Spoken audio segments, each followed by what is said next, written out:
जैसे कोई कुर्सियों को उठा उठा कर मार रहा है, कोई तोड़ रहा है जैसे। चौकीदार ने भी आवाज सुनी, उसने कहा आज तो चलो रंगे हाथों पकड़ते हैं ये जो भी है।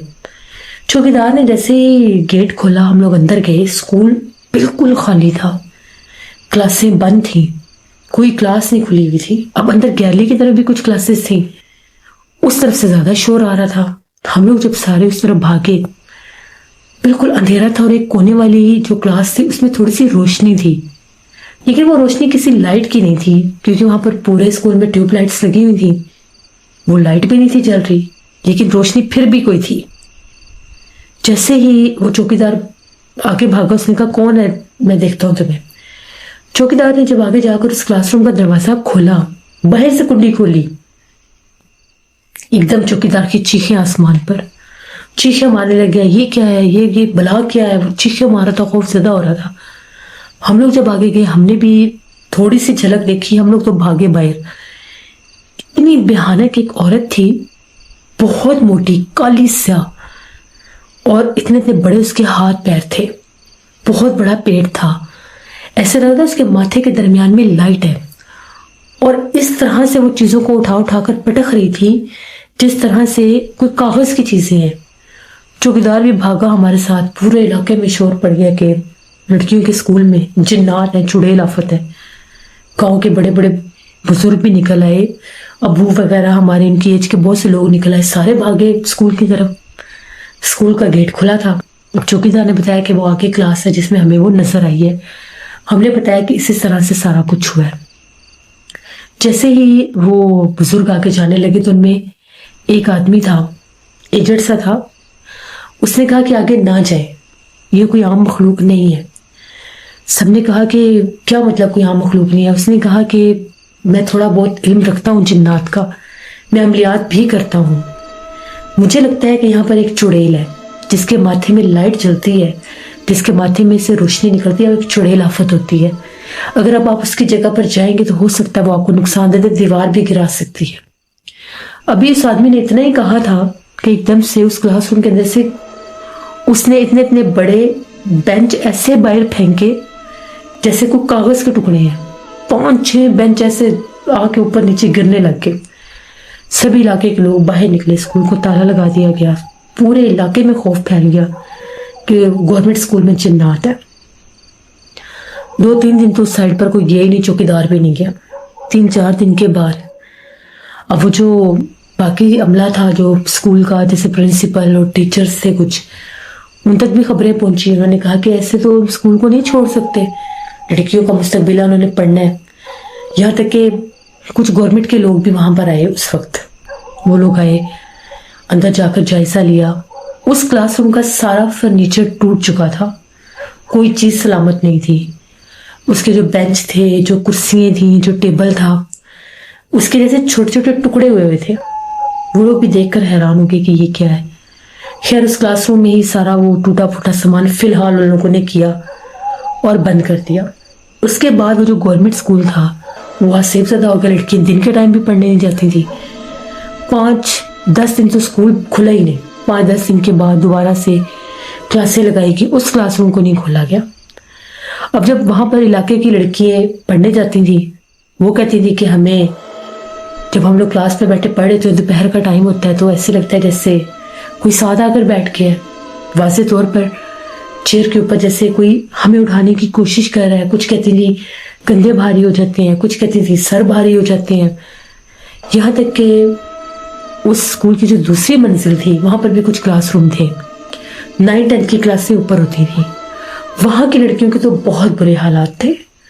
वो कहती थी कि हम लोगों के सामने कोई लड़की आकर खड़ी हो जाती है, वो इतनी काली है, बहुत ब्लैक कलर है उसका, कभी वो काले लिबास में होती है, कभी वो जैसे येलो कलर का लिबास होता है उसमें होती है, और वो सामने आकर खड़ी हो जाती है। लड़कियां चीखें मारने लगती हैं। 1-2 लड़कियों की जब नजर पड़ी वो बेहोश हो गई। और इसी तरह से एक दफा एक टीचर पढ़ा रही थी तो टीचर कहती है, टीचर को बाहर से किसी ने आवाज दी। जब वो बाहर गई तो बाथरूम वाली साइड से उनको कोई आवाजें दे रहा था, मैम जल्दी आए, मैम मेरी मदद करें। तो उनको ये लगा कि शायद वो लड़की डर गई है। जब वो मैम आके गई तो उन्होंने वहां पर एक भयानक लड़की को देखा जिसने उन पर वाज़े हमला किया और उनको इतनी जोर से धक्का दिया कि मैम का सर फट गया था। कहते हैं उनका सर जब फटा तो वो खून के जैसे कुछ कतरे वगैरह भी जमीन पर गिरे, दीवार पर गिरे। लड़कियां भागी, मैडम को उठाया, सारा अमला ऊपर आया, वो लोग लेकर गए। स्कूल उसके बाद बंद हो गया। उसके बाद किसी आमिल को लेकर आए, उन्होंने कहा कि यहाँ पर तो बड़े सख्त जिन्नात और चुड़ैल का बसेरा है, पूरे स्कूल पर उसका बसेरा, और ये मखलूकात जो हैं यहाँ पर एकदम से जैसे आई हैं। क्योंकि पहले भी स्कूल में लड़कियां पढ़ती थी, आज तक कोई ऐसी शिकायत नहीं हुई थी। उनका बसेरा इससे वहां पर हुआ कि स्कूल का जो पिछला ग्राउंड था, सर्दियों से पहले वहां पर जो घने दरख्त उनको काट दिया जाता था।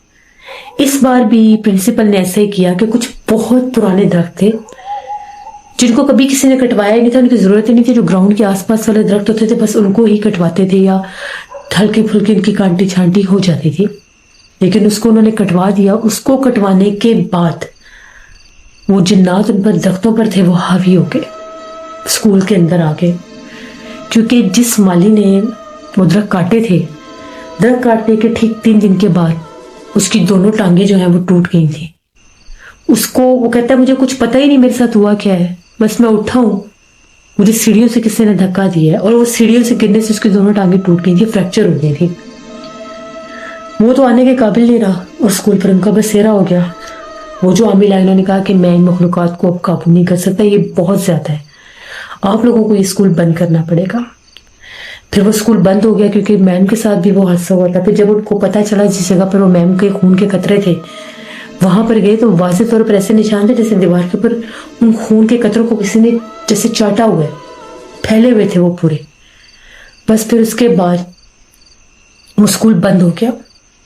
हम लोग अक्सर जब वो वहां पर जाते थे, उस ग्राउंड में अगर जाकर बैठते भी थे तो स्कूल से हमें चीखों पुकार सुनाई देती थी, डरावनी आवाजें आती थी।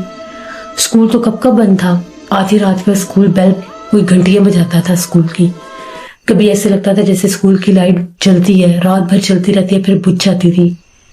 यहाँ तक कि स्कूल के ग्राउंड में रात को झाड़ू लगने की आवाज भी सुनाई देती थी। फिर हम लोगों के घर वालों ने मना कर दिया कि आप लोगों ने इस ग्राउंड में भी नहीं जाना।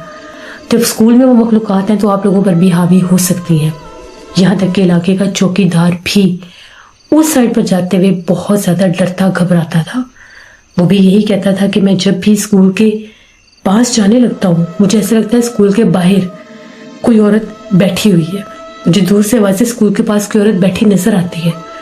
फिर चौकीदार भी डर के मारे उस स्कूल के पास नहीं जाता। देखते देखते हम लोगों के इलाके का जो स्कूल था वो वीरान हो गया, और जो गवर्नमेंट गर्ल्स स्कूल की एक नई बिल्डिंग बनी, उस बिल्डिंग में फिर सारी लड़कियां शिफ्ट हुई, वहीं पर फिर उनकी पढ़ाई शुरू हुई। हमारे इलाके के स्कूल की कहानी थी जो मैंने आपके साथ शेयर की। बहुत शुक्रिया मेहरा आपका। सर बाज़ औक़ात स्कूल्स में ऐसे मामलात हो जाते हैं, कभी बाथरूम वाले जो हिस्से होते हैं वो बहुत ज़्यादा सेफज़दा होते हैं। पानी वाली टैंकीज के बारे में मैंने बहुत सुना है, वहाँ पर भी जिन्नात का बहुत बसेरा होता है। अल्लाह से रहम मांगना चाहिए। और ये बात बिल्कुल सच है कि दरख्त काटने के बाद अगर उन दरख्तों के ऊपर जिन्नात का बसेरा हो तो वो दुश्मन बन जाते हैं। तो कभी भी दरख्त काटें तो उससे पहले इजाज़त लेनी चाहिए कि अगर यहाँ पर कोई अल्लाह की मखलूक है तो वो यहाँ से चली जाए। हम उन्हें नुकसान नहीं देना चाहते, वो हमें नुकसान ना दें। तो कहते हैं कि फिर वो मखलूकात चली भी जाती हैं, और अगर उन दरख्तों को फिर काटा जाए तो नुकसान नहीं होता। ये थी आज की मशीन स्केरी स्टोरीज की फ्रेश एपिसोड। उम्मीद करती हूँ आप लोगों को पसंद आई होगी। अपना फीडबैक जरूर दें। आप लोग भी अपनी स्टोरीज शेयर कर सकते हैं डिस्क्रिप्शन बॉक्स में दी गई ईमेल आईडी nushinmir57@gmail.com पर। इसके अलावा आप लोग मुझे कमेंट बॉक्स में भी स्टोरी शेयर कर सकते हैं। इंशाल्लाह परसों फिर मुलाकात होगी किसी नई खौफनाक कहानी में। जहां रहें खुश रहें। Thank you for listening my stories. Stay tune. Allah Hafiz.